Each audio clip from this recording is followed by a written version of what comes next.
I'm Laverne Pittman of 148 West Queen Street here in Strasburg, Virginia. I'm going to be talking about the Balzer-Huber house, which I currently reside, which is old lot 71. You know, when I moved into the Balzer-Huber house in 1997, if anyone told me that I would believe in spirits before the end of the year, I would have told them that they were rather unbalanced. Well, I believe in them now, and so who is the unbalanced character here? The Balzer-Huber house was originally built in 1765. It was originally a log cabin that was a story and a half high. In 1830, an addition was added to the right side of the cabin, and the roof was raised to make the house a two-story one. 30 years later, just before the war between the states, or the Civil War, another enlargement of the house took place, going off the back and connecting the house with the summer kitchen. This completed the house as it appears today. The appearance of the spirits began shortly after I moved into the house. At that time, I was living between Frostburg, Maryland and Strasburg, Virginia, living in Strasburg only on the weekends before my retirement. Strange things began to happen while I was gone during the week. For instance, I found a shunt lying on my television set. It would have had to been moved from a storage closet in my kitchen to the living area, and I know that I did not use anything like that to level any type of furniture in that area.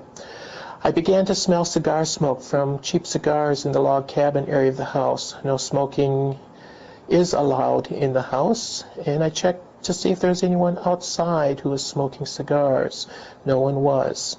Also, the smell of cheap perfume sometimes permeates the log cabin. About 6 months after I moved into the house, I had my first encounter with one of the spirits. It was a woman who was walking down the central stairway. She was wearing an antebellum dress, linen color, with prints of large green flowers. She had no head, and she just seemed to float down those stairs. I have seen her several times since. Shortly thereafter, I had a friend staying in the house when I was out of town. She was sleeping in the guest bedroom, and then she heard the front door open, and someone started up the stairs. As the sound of masculine footsteps came closer, they too faded out. The same happened to me several days later when I was working on my computer in my back room. The weather was bad, snowing all day. All at once, I heard the sound of my front door open and close, and someone walking up the stairs.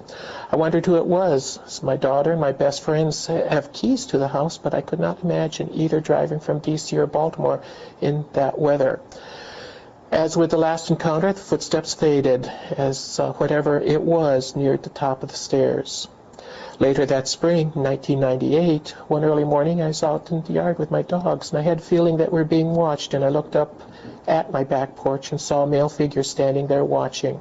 He was wearing antebellum clothes, the same as the female.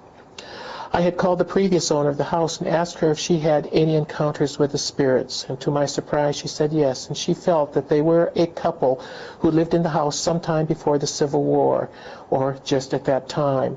The female of the couple, according to her, had married beneath her social status, and her family disowned her. The couple later lost the house through bankruptcy.